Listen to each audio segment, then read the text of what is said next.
Hi everyone, it's Dutch Reefer here and welcome to a new episode of Reef Keeping 101. Today's subject is to nano or not to nano. The question, or rather the decision, whether you should buy a nano tank or not, and what the alternatives are, of course. Because one of the first things you will notice when you get into a reefing is the choice you need to make for a tank, and it's actually quite a difficult choice which determines the rest of your reefing adventures in that particular tank. So it's a thing you need to think through, like what do you want to achieve with your tank? What's the main goal of your tank? Do you want to keep corals or fish? And do you want to keep a lot of the same corals or a lot of different corals? You want to have big fish like tangs or regal angelfish or other angelfish? So that kind of determines the size, the body of water that you will need to house all those creatures in your tank. So you're looking at my Reefer Nano tank, which is still considered a nano, even though it's about 100 liters. So I'd say it's somewhat of a larger nano. Nano tanks go as far down as about 5 liters, which is actually more like a pico tank, up to 60 liters, which is a reasonable sized nano tank, up to 100, 120 liters, like this tank, which is a large nano tank. And anything larger than that is no longer considered a nano tank. So there are, of course, a couple of upsides and downsides in keeping a nano reef tank, and that's what I'm going to walk you through in this video. So I've chosen this tank to be a nano tank as a very conscious choice. This tank is in our living room. There's not a lot of space in our living room, even though it could probably house a tank that is slightly bigger, like a Reefer 170, or something like a Reefer 250 or similar. But I've chosen to keep it like a nano tank because, well, the room is already pretty stuffed and we want to keep everything aesthetically nice as well. And my main goal for keeping this tank was corals. So I have another tank, which you are probably aware of, which is in my home office, which is a 1200 liter fish only tank. So I didn't have the particular need to keep a lot of fish in my nano reef, which made the choice a lot easier. As you can see, there are a couple of fish in here, very prominently visible the small clownfish, which are hosting different corals like the Euphilia, like the Rhodactis and the Ricordea. They are all over the place. There's a small Caudernie as well, as you can see right here.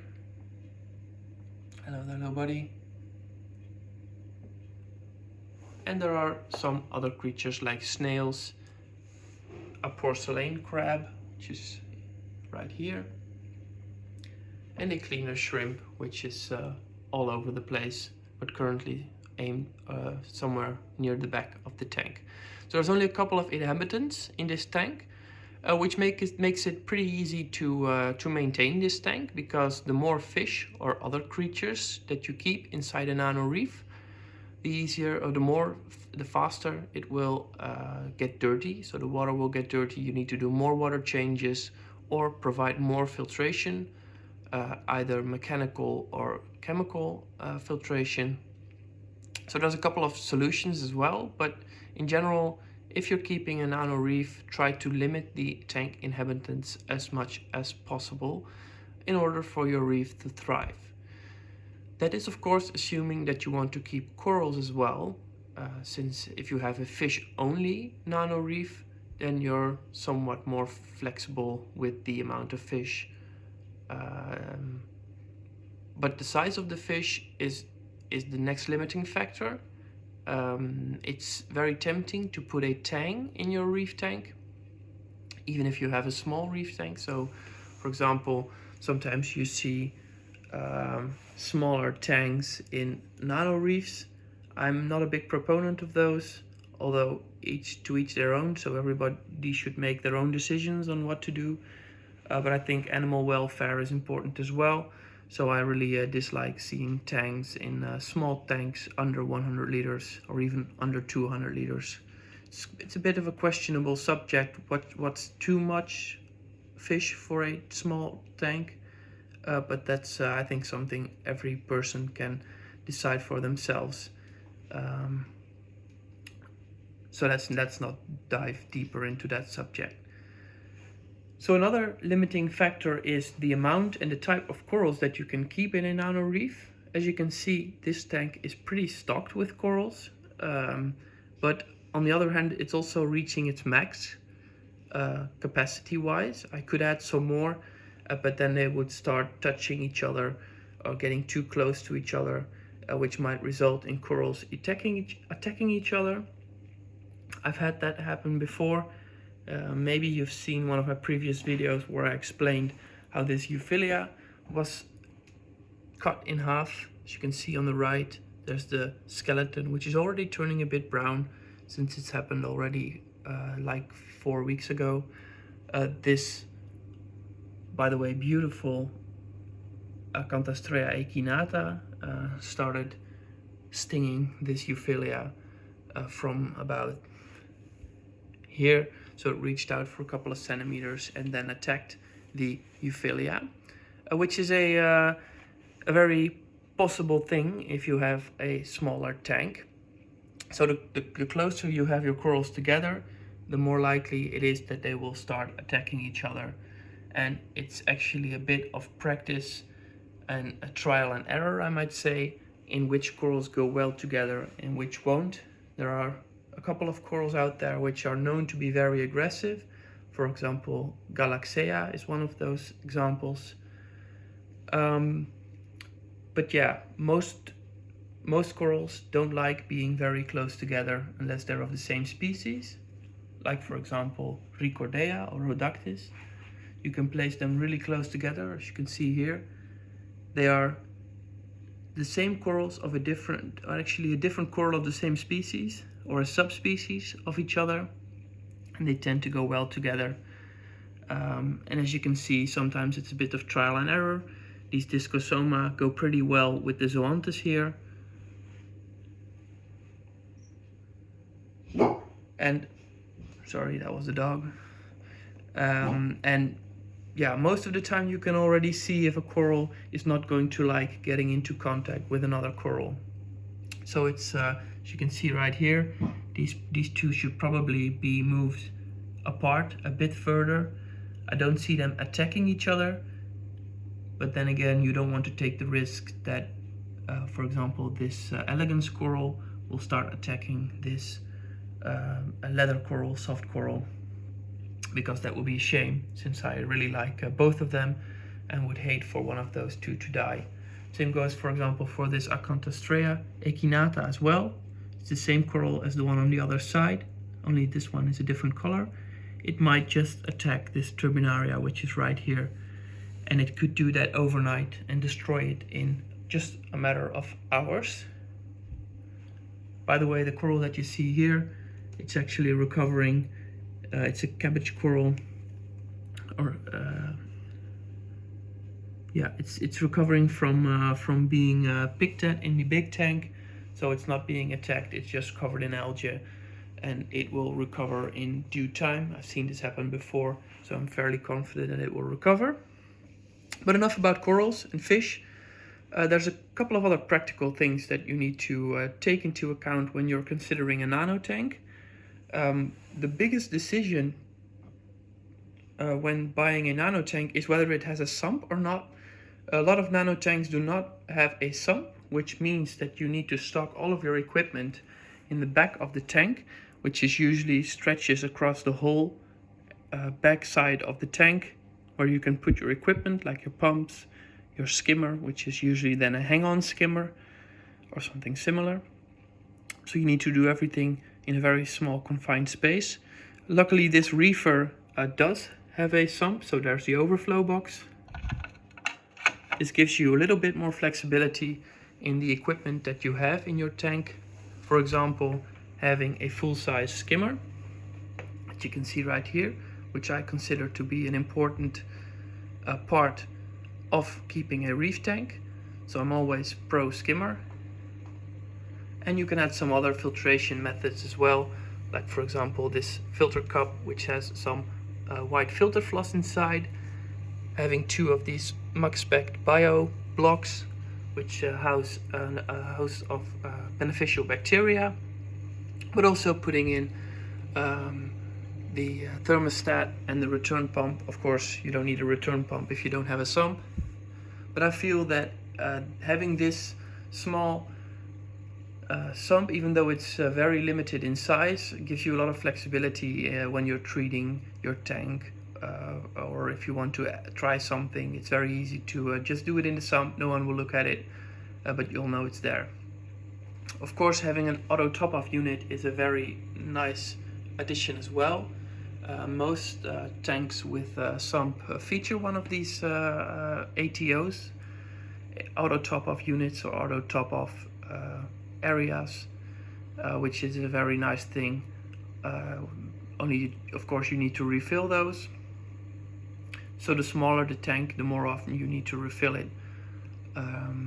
But that's something that's very nice from having a tank with a sump. So if you're looking into a Nano reef tank, then make a conscious decision if you want a sump or not. I can highly recommend having one.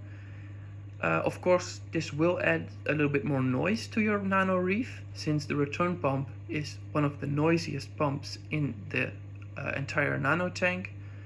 But as you can hear, it's not that bad, and it's mainly the skimmer that you hear right now. But when the door is closed, I can live with this sound, and so does my girlfriend, so that's nice. Here's some stickers that I got through Instagram, so shout out to those people who were kind enough to send me their beautiful stickers. Of course, I sent them one of my own as well. It's a nice extra thing of having a big door where you can put all those stickers, but that's not really an argument to buy a reef tank. The larger your tank is, the more stickers you can host as well. So that's yeah, that's that. So we've covered corals, we've covered fish, and we've covered room for the technical stuff. Of course, the last point I wanted to discuss regarding nano reefs is the ability to create stability in your tank. There's 2 aspects on this. The larger your tank volume, the easier it is to maintain stable water parameters. So the smaller your tank, the more fluctuations there will be in your reef tank. And of course, corals and fish like stability, since the ocean is fairly stable. And reef tanks should be kept as stable as possible as well.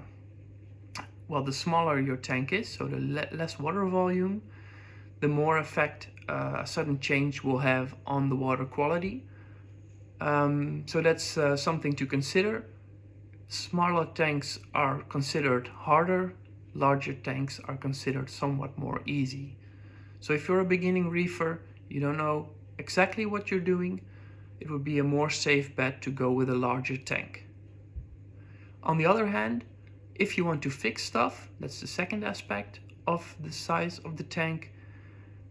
So if, for example, you want to remove nitrates from your tank or phosphates, then having more water volume also means that you need to use more treatment.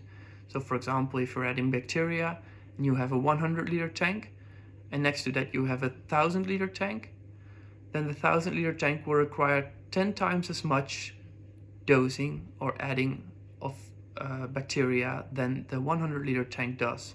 So the larger your tank, the more costly as well. So that's, I think, a very good point to consider when you're upgrading your tank or when you're buying your first tank. Think about how much you will want to spend on it. Not just the treatment, but also the use of electricity, since of course there is a light above this tank. While this one is only, I think, 40 to 50 watts. The larger your tank is, the more light you will need, and the more electricity it will consume, the more water changes you need to do. So the more salt you will need to buy. So everything will be multiplied by the amount of liters that you have. So having a nano tank, I think, is a very cost-effective way of keeping a reef tank. So as long as you know what you're doing, or at least try to follow a certain method, and be strict about your water parameters, for example, then I think having a nano reef is one of the best things to do, to keep. It's also very satisfying to keep a small reef like this in good shape. But then again, if you want a little more room for error, then having a somewhat larger tank might be the better choice for you. All in all, of course, I am a nano reef tank fan, as you can see, but I think it's a personal choice, definitely one that you need to make before getting into reefing or before upgrading your tank, since of course you can also downgrade from a larger tank to a nano tank, which is a very plausible scenario. So yeah, I hope this video gave some insight in the things you need to think about when you're setting up a nano reef and making a decision if you want to set up a nano reef. I hope I covered most of the subjects that you thought were interesting. If you have any suggestions, please feel free to leave them in the comment section. And again, thanks for watching. Stay safe out there, and I'll see you in the next one. Bye bye.